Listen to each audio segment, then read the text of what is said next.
Now this is a little catch-up video. This is our on-demand hot water.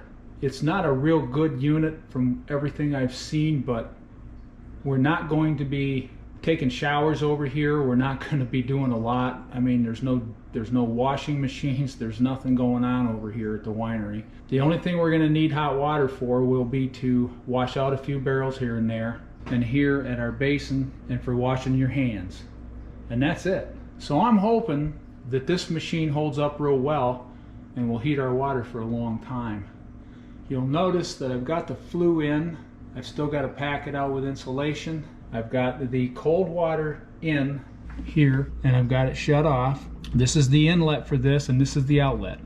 So where I'm working on right now is underneath here. You can see this unit. That's where the gas comes in, and this is where the hot water comes out. So I have to run a gas line to here, and code is black iron.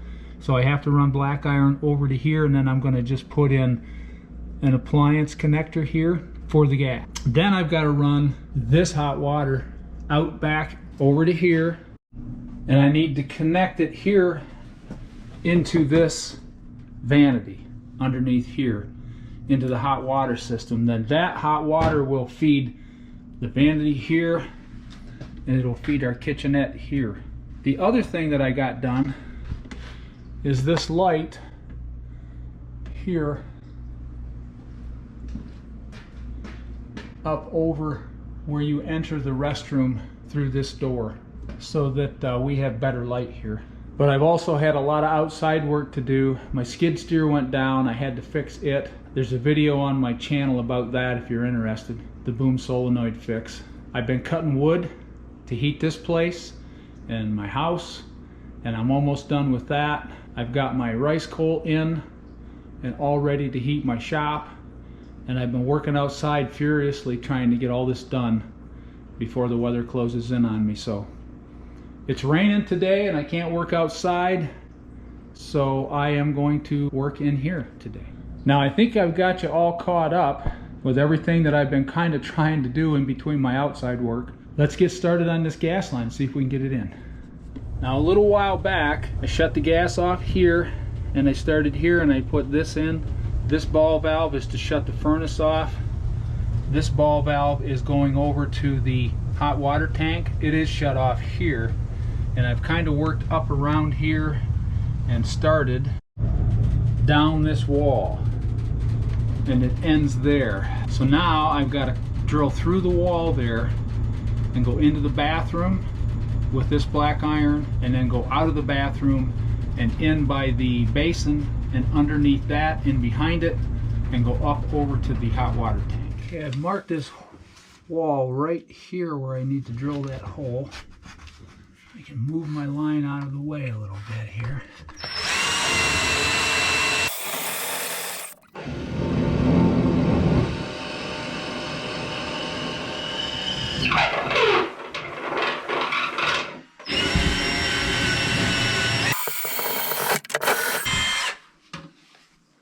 Alright, let's see if a piece of pipe fits through there. It's through. Let's go around and check it on the other side. Alright, I got this pipe run through from the other side, and I managed to lift it up in the back and hook it into a thread of this and got it screwed in. So now we have to tighten these up. In order to do that, I'm going to screw them both together at the same time. I mean, I wish I could use some kind of plastic pipe, but you can't use it for this. Black iron is code. Should never leak. But we will soak test all of it. Alright, I've got my hole saw hole drilled for this, so I'm hoping that's pretty close.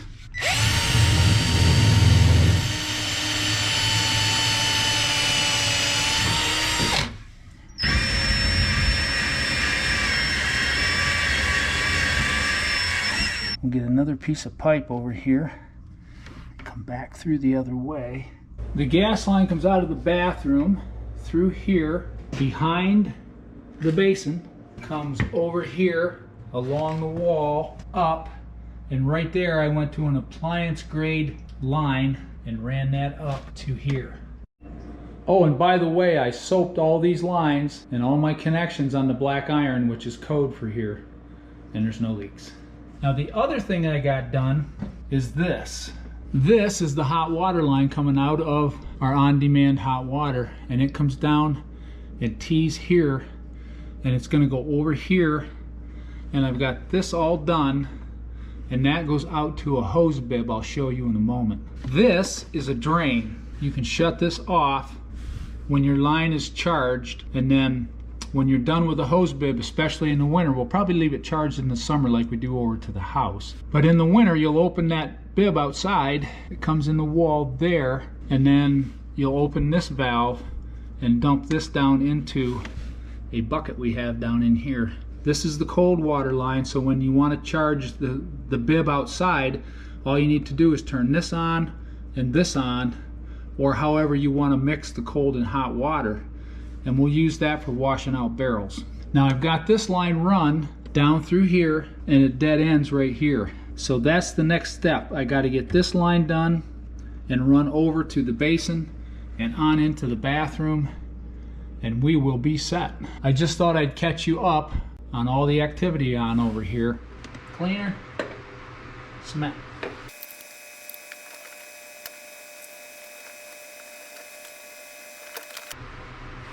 Okay, move on down the line. All right, now I have to put a T in here for my upright to come to this.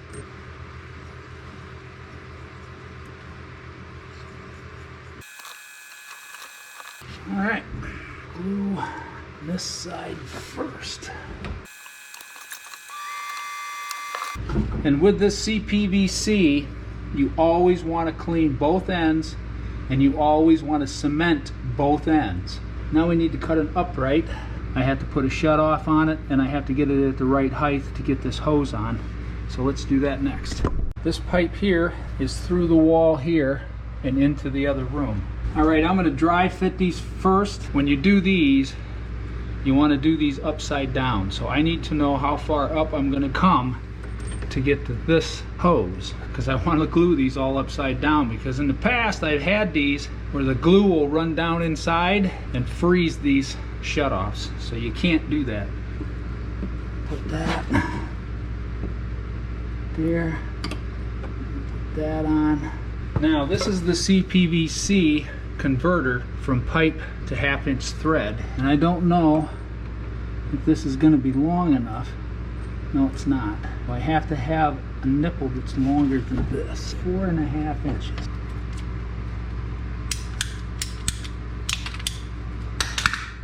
Like that, and that, and that should fit fine. Dry all this off and glue it in. Everything's dry.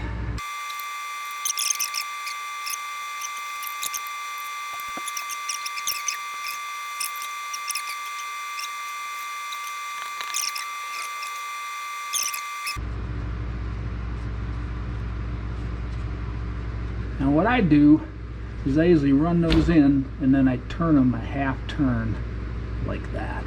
All right, let's get this hose on.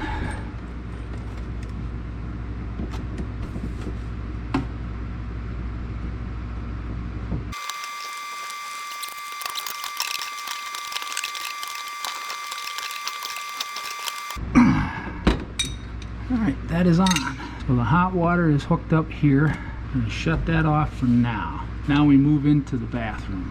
Okay, where we left off is right here. I put a collar on that. I ran it down there and across here and into this vanity. I ran the hot water line up here, and I put a hose from here over to the hot water side here. We put a new spigot in here, a new faucet, because the other one was not operating properly. And I also put hoses in here and over here up to that spigot. This side underneath the kitchenette is as it was. The only thing I did here was there used to be a small electric hot water tank that I kept in here just to wash your hands and a few dishes, and it worked great for my purposes for years, but we're going to need a little more hot water now. So I had put it in with these unions. And I cap these, I cut the lines and cap them there. And I cut, this was a discharge line for the unit that went into the drain, so if it overheated it would blow into the drain. It has a union on it, and I've capped that. Everything is good. There are no leaks anywhere in any of the new water lines that I've put in. So now it's time to see if this on-demand hot water tank actually works. Here at the basin, I'm going to turn the hot water on. Flow through should activate this and start the heating process. And on it comes. And it's not really super like loud or anything. This is the degree. About 52 to 53 is going to be around 120 degrees Fahrenheit. And you can see it's still going up. All the venting seems to be working exactly perfectly. There's no smell. The top is a little bit hot here and a little bit hot here, but I smell no burnt gas odor. So this is the proper thing here for that, and the vent is outside. So I think this is going to work just fine. And when you come back to the basin, the water's pretty hot. 49, so if it gets to 50, that's going to be fine. And there we are. When you turn the water off, the unit shuts down. If you have any comments about this machine or any of the other stuff that I've done here, please leave a comment in the comment section below. Otherwise, have a great day, and thanks for watching. We'll see you on the next video.